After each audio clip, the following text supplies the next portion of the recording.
Hey community, how are you? Jenenne Macklin here, your transformational speaker, wealth guide, and catalyst.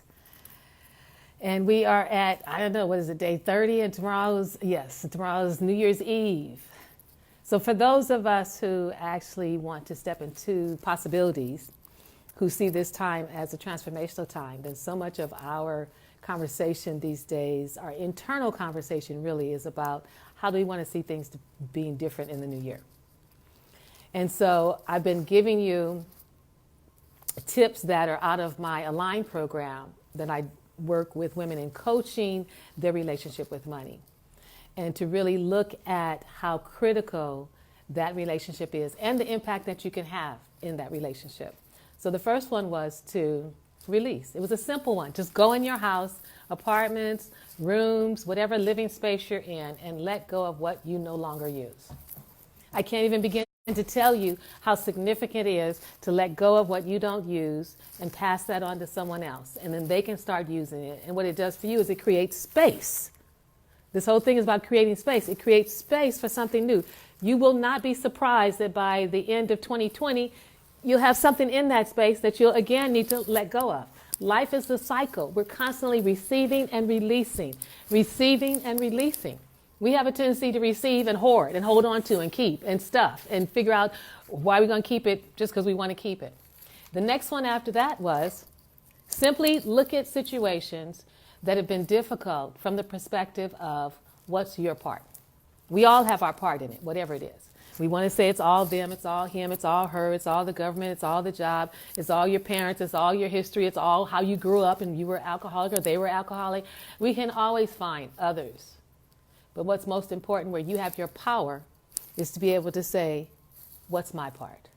And then only focus on shifting, changing your part. If it's an apology, if it's a letter that you write, if it's a statement that you make, but that creates a shift again for you. All of these shifts are energetic shifts that align you for money. Then the next one I said to you was simply look at everything you're holding against yourself. Because I could be mad at you and I don't even know you, but I could be mad at you and angry with you and not speaking to you. That's only going to impact me. It won't impact you. The same is true for you. I can't see. I don't know if you can. If you keep holding all that inside, it's going to impact you. Or as some people would say, it's going to block your blessings. What are you holding on to it for? I remember teaching a class about forgiveness. And the biggest thing for everyone was, I'll forgive, but I won't forget. I'm like, really? Who wants to walk around carrying the memories of every single thing that somebody did to you, what it made you feel like, what happened? Why would you even want to store all that inside of you or inside this amazing computer of a brain that we have? Again, like the very first point, release those things that no longer serve you for something more to come in, something greater, something more amazing to come in. You can't hold on to everything and still expect to get more. So today I was really thinking with these last two, what will really move you? And for those who believe it, then you're already in this conversation with yourself. You're taking some time in silence and stillness. You're writing in your journal. I have journals for years. So you go back maybe and read your journal to see what you had written, where you had made some changes, what your challenges were, what were the transformations, how you came through those challenges, what worked, and then you'll notice what didn't work. That's the importance of this time.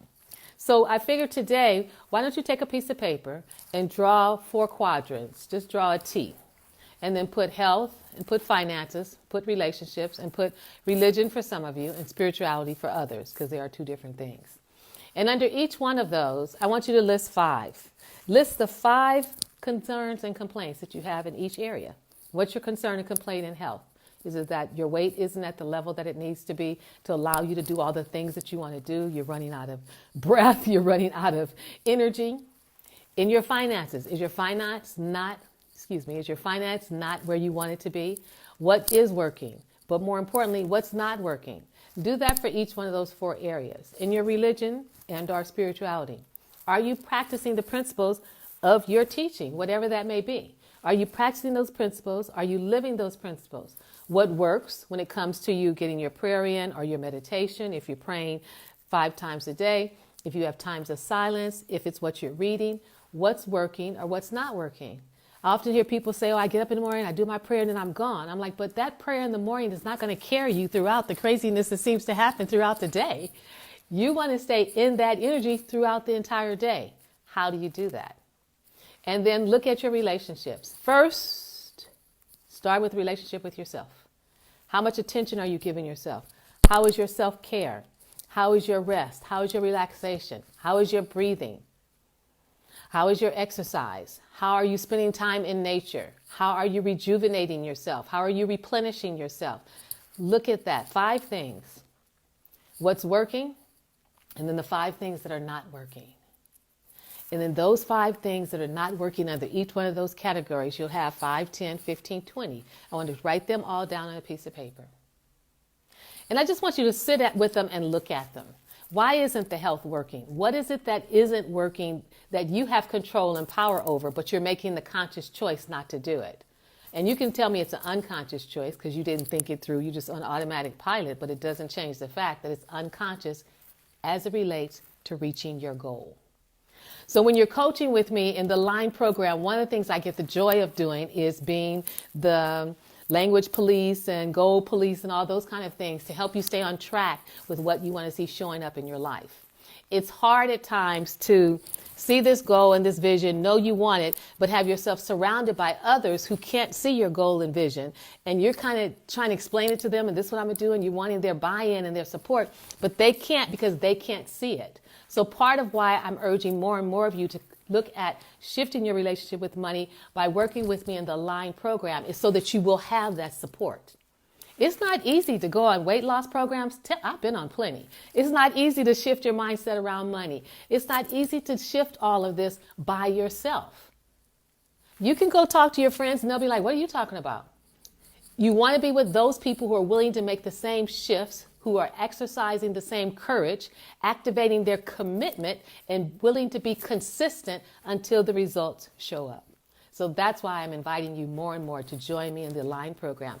3-month program, incredible rate is going to be coming out. You work with me and we move through some of the thoughts, the feelings, the actions that you do with money consciously, but also unconsciously, so that you can have a different experience in 2020. Now, those things that you've listed, the 5, 10, 15, 20 things that you've listed that weren't working, I just want you to take a moment and look at them.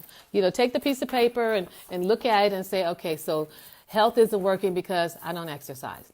And then walk it out. You don't exercise because of what reason? You're tired when you come home. How come you're tired? Because you did too much at work. How come you did too much at work? That's what you want to look at. How come you're overextending yourself at work? How come you're overextending yourself in your life in certain areas that robs you of reaching the very goals that you say you want? So I want you to look at each one of those. You've got 20 of them, and see where you can take your power back from those situations where you pretty much have relinquished your power. Then what I want you to do, as you look at each one, just look at each one for yourself and just simply say, I see it, I release it, I forgive it. I see it, whatever you wrote down, I did not keep track of my money. I was overdrawing my accounts and having to pay more in overdraw fees. I wasn't keeping track of my credit cards, so now I have huge interest rate. Just write it down. And those are the 3 things that I want you to say. And as you do that, I want you to take that paper and tear it. And then take what's left. And if you have a fire, a bonfire someplace, I'd say put it in the fire and just let it burn. Because those are the thoughts, those are the lingering, I can't do it, I don't know what to do it, I don't know how, that you want to release and let go of. And each one of those quadrants of your life, because that's what makes your life your life. And that will begin to create some shifts and create some space for you as you go into the new year. So again, listed below, what did you come up with? Where are those places in your health? Where are those places in your relationship with money? Where are those places in your spirituality and in your relationships? And start with your relationship with you, then move into your relationship with your significant others, then with your children, your family, your community, and see where you are in those experiences. In most instances, you've overloaded yourself because we do that. Your plate is way more full than you will ever be able to eat everything that's on there, figuratively speaking. And yet, you're still saying yes, you're still saying yes, you're still saying yes. One of the greatest opportunities that you have, if on that list you have the inability to say no, then when you tear it up, my hope is that you'll develop the ability to say yes. And if you're working with us in the Align program during those 3 months, I look forward to helping you to say no so that you give more power to your yes. So for today, you're looking at the 4 areas of your life. You're making a list of all those complaints, all the things that didn't work, all the things that you're holding against yourself in those 4 areas with your health, your money, your relationships, and your spirituality or religion. Then just look at those to see where in there you have power that you could do something different. Notice where you could do something different. Notice where you got tired. Notice where you didn't follow through on your own commitment to yourself. Because we have a tendency to follow through on commitments for others and not follow through on commitment to ourselves. And then write all those down. It's going to be 5 under each one. Write those down, the complaints, the worries, the concerns. And then look at them seriously to see, could you have done something different? Could you have done this different? Could you handle this different? Just to be aware of it. And then I want you to tear those up. And then put them in the fire. And release it and let it go. And then we begin anew. Jenenne Macklin, transformational speaker, your wealth guide and catalyst. I look forward to seeing you in 2020. It is a new decade. Yes.